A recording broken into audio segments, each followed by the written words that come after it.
That's a huge bit.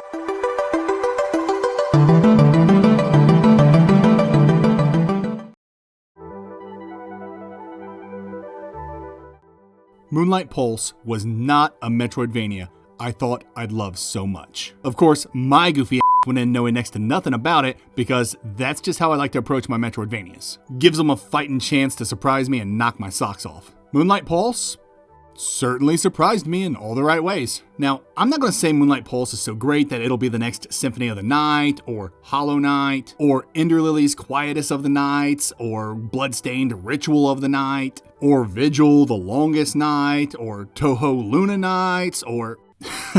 God, this is the stupidest gag. I really didn't think it'd go on so long. Point is, I don't think Moonlight Pulse is one of the greats, but it is very, very good, despite it not having some variation of night in its title. So, what's Moonlight Pulse about? You play as a tiny organism inside a much larger organism who needs your help to make it healthy and... Oh, wrong footage. Here we go. As Curative Agent Silex, you're tasked with neutralizing parasites within the world creature you live in. During your latest patrol, you rescue, and get rescued by, a little wolf-fox thing named Laguna. Silex takes the little fox under his wing as his new curative trainee, and the two soon find themselves thrust into an adventure where failure means death to their world creature and every living thing in it. Though it's weird two Metroidvanias with a similar premise came out at around the same time, it's still a solid setup.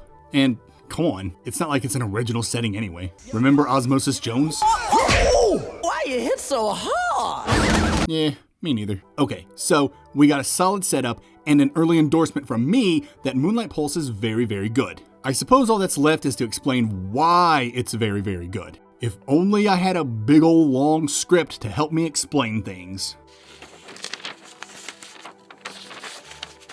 Ah, here's one.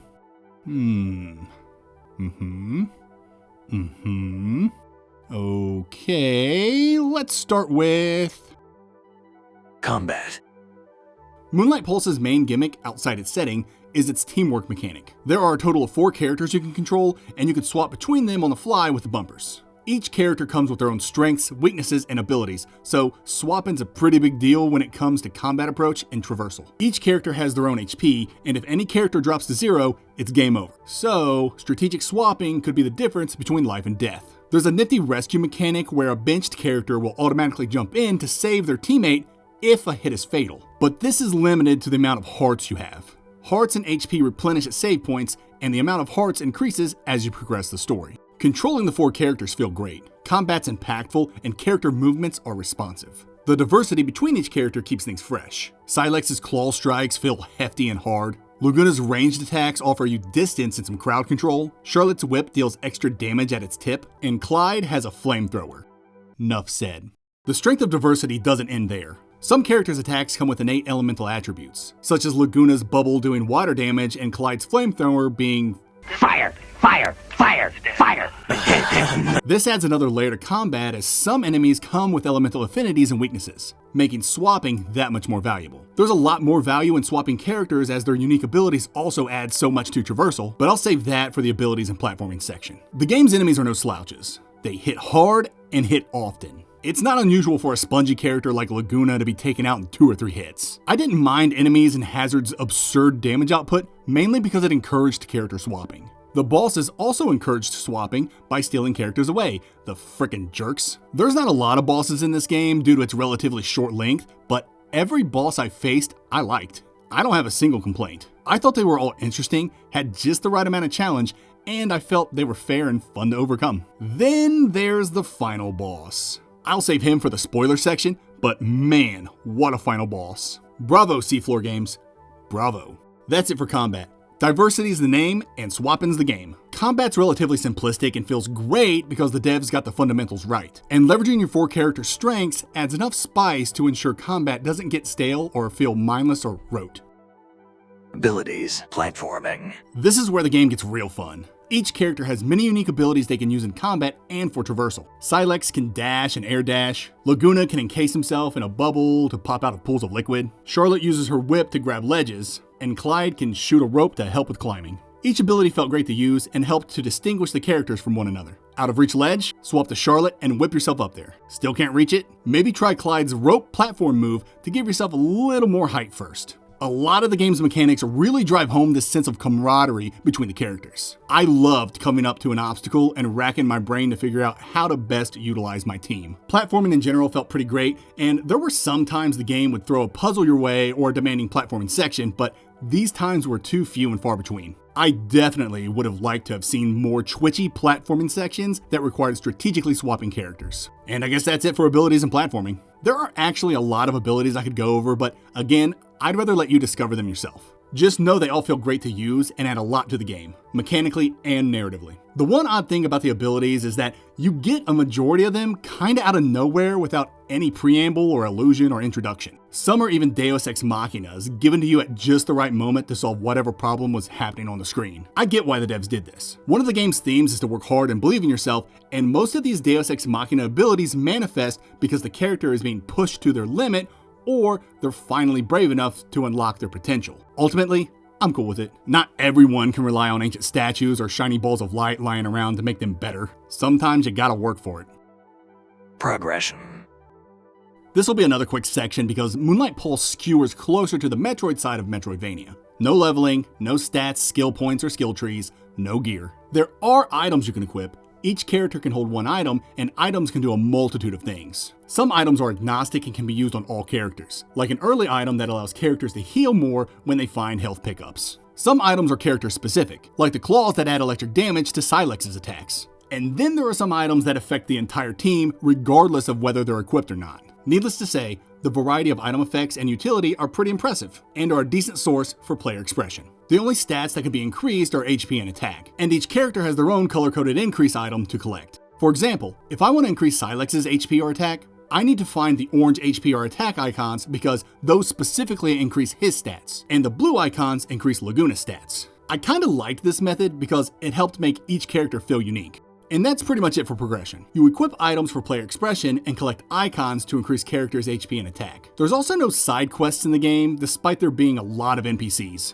There's a character that incrementally rewards you for completing your bestiary, and another that has a racing minigame, but that's it. There is something else that's interesting. In the bottom right corner is an indicator that tracks the world creature's health. You can increase this percentage by killing parasites that are clogging up its arteries, more on that when we get to exploration, by killing specific semi-hidden mini-boss type parasites, or by doing well in the racing minigame. This percentage plays a big part later in the game, but I don't want to spoil anything till we get to the spoiler section. All I want to say about it now that's non-spoilery is that I feel this mechanic was underutilized. It's really only used for that one thing later in the game. It'd have been nice to have been incrementally rewarded by increasing this percentage, much like how the bestiary character worked. Maybe there's an ominous door or gateway that's been teasing us the entire game that opens once you get the world creature's health percentage to 80%. Maybe this door leads to a secret biome that leads to obtaining something that leads to a true ending. I know, I'm always pushing for true endings. It's a sickness. Exploration. Exploring the world creature your characters live in is super gross, but I think that's kind of the point. The biomes in Moonlight Pulse are literally the organs of a giant creature. You'll be visiting the lungs, the brain, the spine, probably the stomach because I remember there being a lot of acid. You'll be running all over this thing's innards, just like in Osmosis Jones. Remember? Just the way I like it, extra disgusting. Please, you're going to make me vomit. Still no. Alright. As I've mentioned earlier, Moonlight Pulse is a relatively short game. I got nearly 100% in about 5 hours. That means the biomes are also relatively short. This isn't a bad thing, I'm just tempering your expectations. Biomes are diverse with different color schemes and gimmicks, and they flowed into each other seamlessly. There are 0 load screens between biomes. Instead, the game does this cool music transition. As you'd leave a biome, the music would fade, and then when you entered the next biome, the new music would fade in. Even though that doesn't sound like a good idea, I thought it was an effective way to transition between biomes. There's just something about the silence that perks your ears up and makes you pay attention. Now, it's finally time to talk about the coolest thing in Moonlight Pulse, other than its metal as final boss, but I'm saving him for spoilers. Its fast travel system. I want to preface this by saying this fast travel system isn't perfect, nor is it my preferred way to fast travel. But damn it, if it ain't the coolest you've ever seen. Basically, it's an artery. You hop in and go with the flow. Literally, you have no control on this one-way street. You can choose your direction at junctions and hop out at exit points, but you can't go backward. This is its one major flaw. There were so many times I wanted to go to a specific place and I couldn't because the artery was going in the opposite direction, thus forcing me to either find some roundabout way to a previous entry point or say f it and just hoof it to where I needed to go. Thankfully, the biomes are small, or else this constant circumnavigation would have really gotten annoying. The best part about this artery is how it was integrated into the map, level design, and progression. Ideally, you should be able to jump in the artery and just go, but there are parasites clogging things up and halting your progress, thus forcing you to hop out and explore the area until you reach the little bastard blocking your path and kill him. This was such a cool idea that meshed so many things together. Fast travel, narrative, level design, story progression, all being represented by this huge artery that spans the majority of the map. It's beyond clever and was implemented very well. Speaking of the map, this game's got one. Yeah, I'm so good at transitions. It's a fine enough map. It uses dotted lines as borders to hint players to undiscovered areas, and you can overlay it to help with artery travel. My one issue is it didn't allow me to place down markers. I'm getting too old to remember where all this shit is, boys. I need me map markers nowadays. But honestly, the lack of markers isn't that big a deal. There's not really a whole lot to find. A few HP and attack icons for your characters, and the much more exciting equipable items. Other than that, it's a semi-linear romp through a giant space creature. Though deviation from this linearity occurs halfway through the game when it plops objective markers onto your map. And that'll do it for exploration. The big takeaway here is that the artery is so freaking cool. I do feel it hurts more than it helps with backtracking, but again, the map's so small, so it really isn't that bad. Atmosphere. Narrative. I touched a little on the atmosphere earlier, so it should come to no surprise that the biomes are fleshy and veiny and slick and with lots of reds and pinks and purples. But that doesn't mean there can't be a snow-laden village full of cozy little cabins. There's a lot about this game that's just weird. The characters, for example. They just seem so random. There are moles, foxes, sheep, this thing, birds, a gargoyle, Clyde's mustache. It all just seems like a hodgepodge of unused DeviantArt characters the creators just didn't want to go to waste. There's just no real cohesion, but perhaps that's the point. The game's all about teamwork and diversity of strength, so I guess it makes sense to have all these random anthropomorphic characters strewn about. Whatever, it's still weird. I will say, and this is purely subjective, I wasn't a fan of the static character portraits. They just looked kind of generic. Their sprites, however, looked amazing. Moonlight Pulse's sprite work and animations are impressive. And honestly, that's really all that matters to me. I talked a little about the music transitions between biomes already, but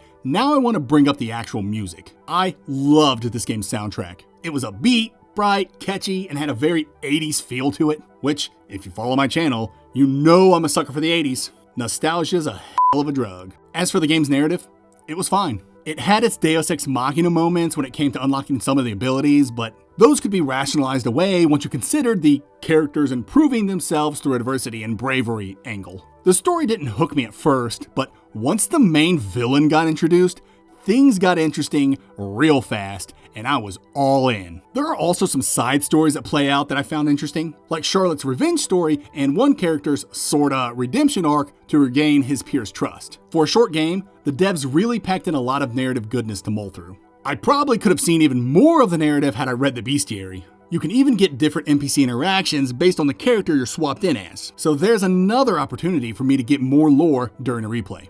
Okay, spoilers time. I'm going to talk about the game's multiple endings and its metal as final boss. Go to this timestamp to fast travel to my final thoughts. And a quick warning to those sticking around for the spoilers, check your volume, because things are about to get loud. Spoilers.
Jesus Christ! What the f was that? That was the dopest shit I have ever seen. The boss's legendary smack talk, the gushing walls of blood locking you into an arena, the hitherto unseen levels of violence and decapitation. For no reason, Moonlight Pulse suddenly becomes the most metal game I've ever played. And I've played through both Blasphemous games. Ain't nothing in that franchise that's got shit on Efbee's metalness. When this dude bites your head off, there's no coming back. That character's death is permanent. And these deaths affect the ending you get. The more of your bros you have at the end of the fight, the better the ending. I just didn't see this coming at all. It's so over-the-top violent, and the crazy swing and tone hits so hard, it's damn near comical. I ain't hating, I absolutely love everything about this final boss encounter and the different endings you can achieve. It's just bizarre, but for all the right reasons. Remember that health indicator in the bottom right corner? The percentage you've been building up throughout the entire game by unclogging arteries and killing parasites? It's all been for this, baby!